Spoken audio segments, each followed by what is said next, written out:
She said, "If you can't handle me at my worst, you don't deserve me at my best."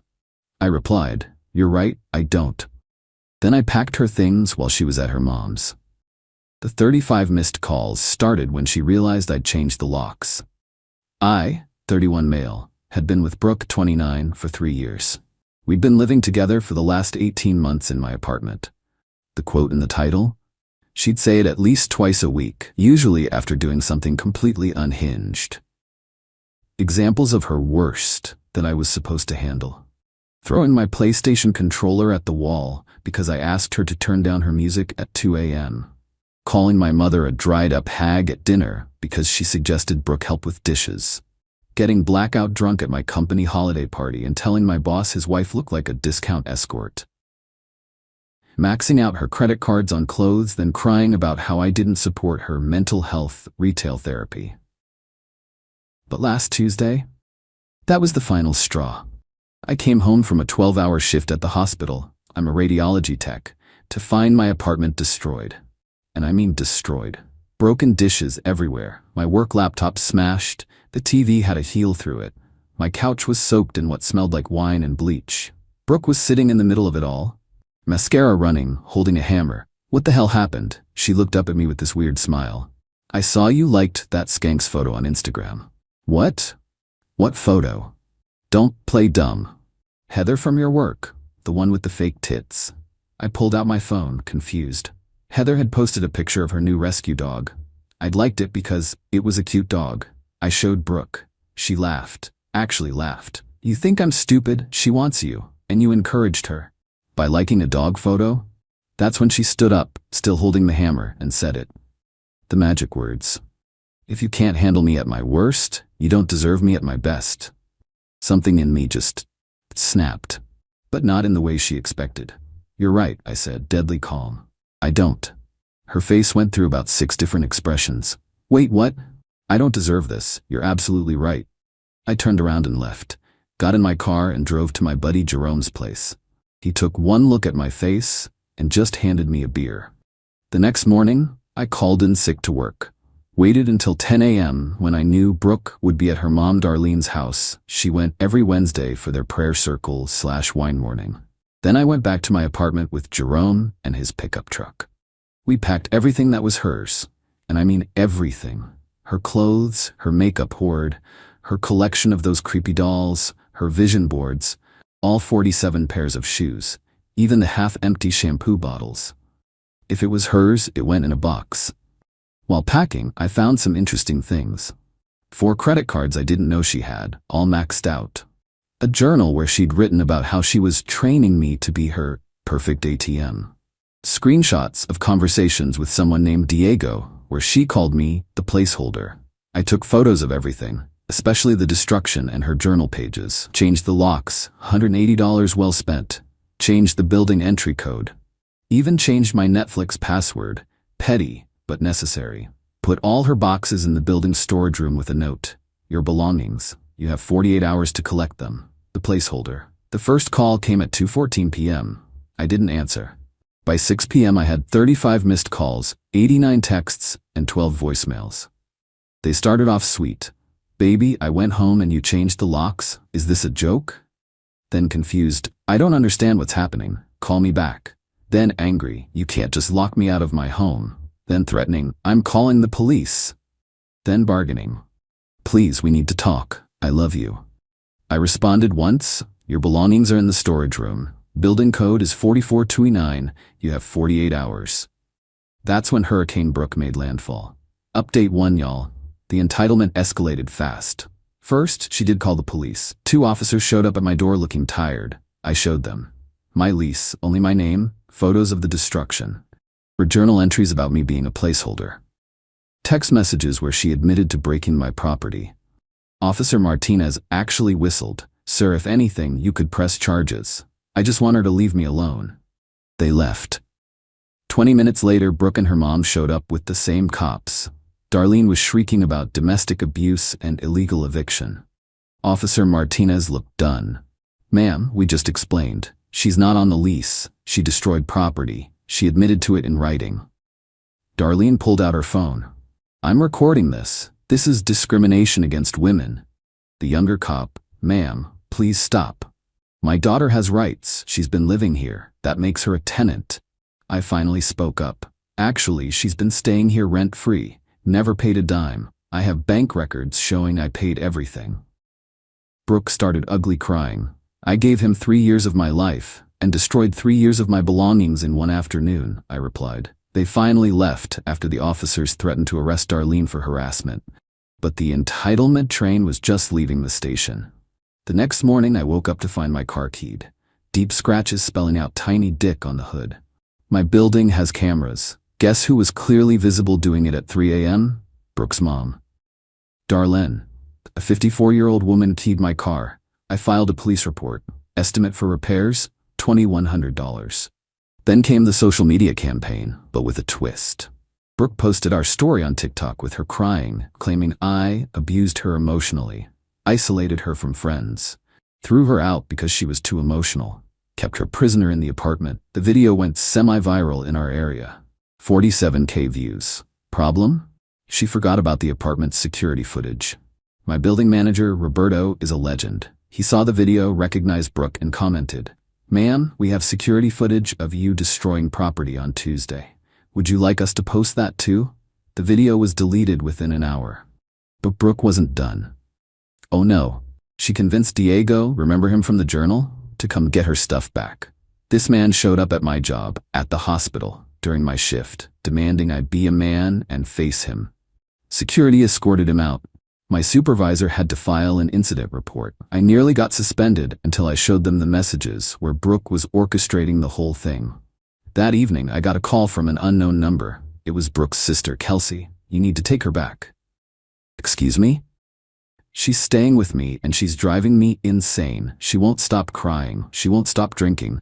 She keeps trying to burn your photos in my bathroom sink. My landlord is threatening eviction. Sounds like a you problem. I'll pay you. What?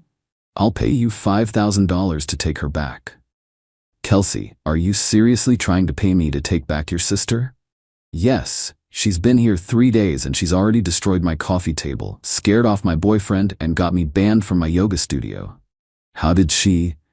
She followed me there and screamed that the instructor was a homewrecker because she kind of looks like that Heather girl. I hung up, but the extinction. Wait, no, the summit of entitlement came that night. Update 2. I need y'all to understand that what happened next was so unhinged. My lawyer asked me to repeat it 3 times. Brooke decided if she couldn't have me, she'd take everything else. First, she called my job claiming I'd stolen controlled substances. HR had to do a whole investigation. I had to take a drug test. The irony? Brooke didn't know that radiology techs don't have access to controlled substances. We work with imaging equipment, not pharmacy drugs. My boss was furious about the false accusation. Then, she tried to get me kicked out of my apartment. She told Roberto, building manager, that I was dealing drugs. Roberto, who'd already seen the security footage of her rampage, just forwarded her emails to me and wrote, "Your ex needs help, bro." But here's where she really messed up. Brooke decided to throw herself a freedom party at a downtown club. Posted all over social media about how she was celebrating escaping abuse and living her best life. She even started a Venmo fund asking people to support a domestic violence survivor. She raised about $300. Meanwhile, I was quietly documenting everything. Every post, every lie, every defamatory statement. My lawyer friend, Antoine, was building a case. The freedom party was Saturday night. Sunday morning, I got a call from Jerome. "Bro, check Instagram." Now, Brooke had live-streamed herself at the party, doing coke in the bathroom, clearly visible, admitting she destroyed his shit because he deserved it, laughing about how she was going to ruin his career, making out with 3 different guys, getting kicked out for starting a fight with a bartender who cut her off. But the best part? Diego was there. Diego's wife was watching the live stream. She commented, "Who the F is this bitch making out with my husband?" The live ended abruptly. Monday morning, I filed restraining order, granted immediately based on evidence, defamation lawsuit, claim for destroyed property, criminal complaint for the false accusations. Brooke was served at Kelsey's apartment. According to Kelsey, who texted me begging for advice, Brooke completely lost it. threw Kelsey's TV out the window. It hit someone's car. The cops were called. Brooke was arrested. But wait, there's more. Darlene started a Facebook group called Justice for Brooke, trying to rally support. She posted my full name, photo, and workplace. Said I was dangerous and predatory. My lawyer was practically giddy. She just made your defamation case a slam dunk. We sent a cease and desist. Darlene doubled down. Posted my phone number asking people to let him know what you think of abusers. I started getting calls, but not the ones Darlene expected. See, quite a few people knew Brooke. They called to apologize for ever introducing us, share their own horror stories about her, offer to testify on my behalf, warn me she'd done this to taboo other guys. One guy, Trevor, had screenshots from 2 years ago. Brooke had destroyed his apartment too. He'd filed a police report but never pursued it. He sent me everything.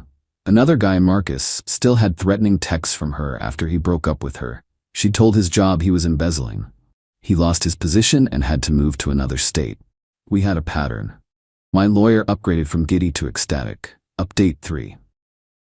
The court date for the restraining order hearing was something else.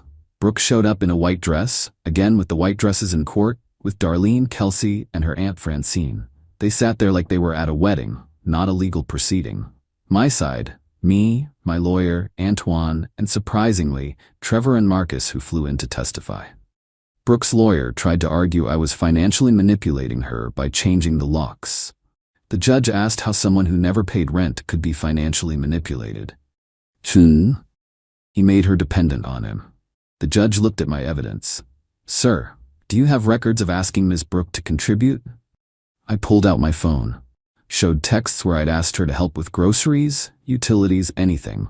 Her responses were variations of, if you loved me, you wouldn't ask, and a real man provides. Then Trevor testified. Showed photos of his destroyed apartment. The judge's eyebrows went up. Marcus testified via video call. He couldn't afford to fly in.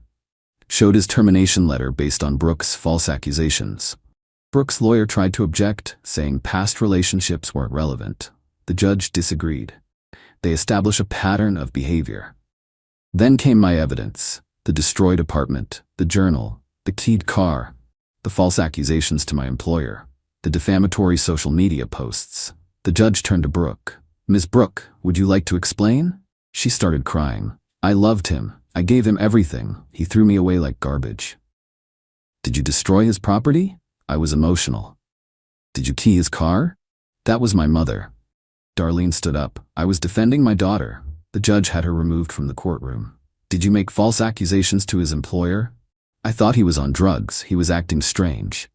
Did you post defamatory content online? I was sharing my truth. The judge granted the restraining order. 5 years, no contact. She also recommended criminal charges be pursued. Brooke exploded, started screaming that I'd ruined her life, that I was evil, that she'd make sure everyone knew what kind of person I was. The judge added another year to the restraining order and held her in contempt. As they escorted her out, she screamed, "If you can't handle me at my worst." The bailiff cut her off. "Ma'am, no one has to handle anything. Keep walking."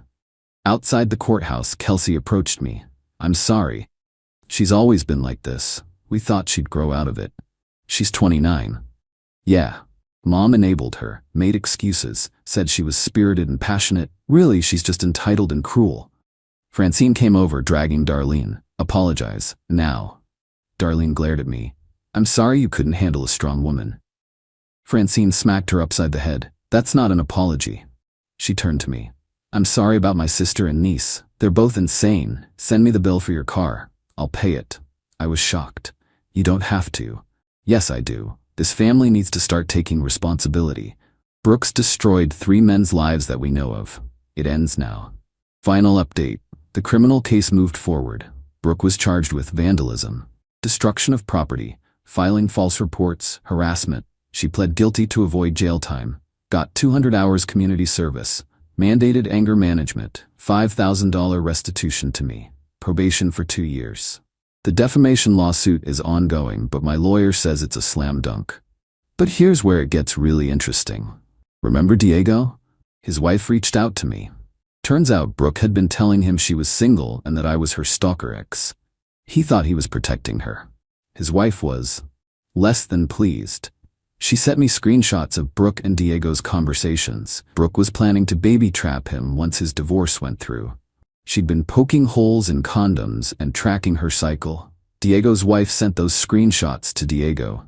He blocked Brooke immediately and begged his wife for counseling. Brooke, now banned from contacting me, turned her attention to a new target. Some 22-year-old crypto bro named Phoenix she met at community service. Within a week, she'd moved into his condo. Kelsey texted me updates. We'd become weird friends through this. Day 3. She broke his PS5 because he played games with a female friend. Day 5. She threw his protein powder off the balcony because he looked at the gym receptionist. Day 7. She maxed out a credit card he'd given her for emergencies. Day 10. He kicked her out after she called his mom a geriatric gold digger. His mom is married to his dad. She moved back with Darlene. Last I heard, she's banned from 3 coffee shops for harassing baristas. Kelsey went no contact after Brooke tried to seduce her boyfriend. Francine is paying for therapy that Brooke refuses to attend. Darlene started a blog about raising strong women in a weak world. Phoenix is warning every man in his crypto Discord about her. As for me, I'm doing great. Got promoted at work. My boss felt bad about the false accusations. Started dating Rochelle, a nurse from pediatrics. She thinks the whole story is insane and makes jokes about handling her at her worst, which is forgetting to do laundry. My apartment is fixed up, peaceful, drama-free. Trevor, Marcus, and I started a group chat called Survivors. We mostly share memes and congratulate each other on dodging that bullet. My lawyer says the defamation case will likely settle for mid-5 figures. I'm planning to donate half to a domestic violence shelter for actual victims, and use the rest for a nice vacation. Oh, and the best part? Last week, I ran into Brooke at a grocery store. She was violating the restraining order but didn't see me. She was with some new guy, screaming at him because he bought the wrong brand of oat milk. As he apologized profusely, she said it. The words, "If you can't handle me at my worst, you don't deserve me at my best." I wanted to warn him. I really did. But then I remembered how I didn't listen when Trevor's friend tried to warn me. Some lessons have to be learned the hard way. But I did leave a note on his car. Google her name plus restraining order. Good luck. To anyone reading this in a relationship with someone who uses that quote unironically, run. Someone who truly loves you doesn't have a worst that destroys your belongings, your reputation, and your mental health. Their worst should be being grumpy before coffee or crying during dog movies, not this. Brooke, if you're reading this and knowing you've made a fake account to stalk my Reddit. Phoenix's friend sent me the TikTok of you getting arrested at that brunch place for throwing mimosas at a waitress. The internet is forever. Good luck with that. To everyone else, when someone shows you who they are, believe them.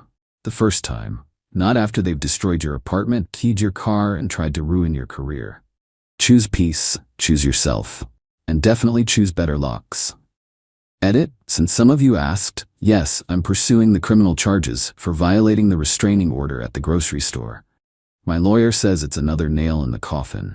Edit 2, Rochelle wants me to add that she read this, and her worst is also when she forgets we have plans and double books herself. Still better than property destruction. Edit 3. Phoenix apparently found this post. He DM'd me. He's pressing charges too. The restraining order brotherhood grows stronger.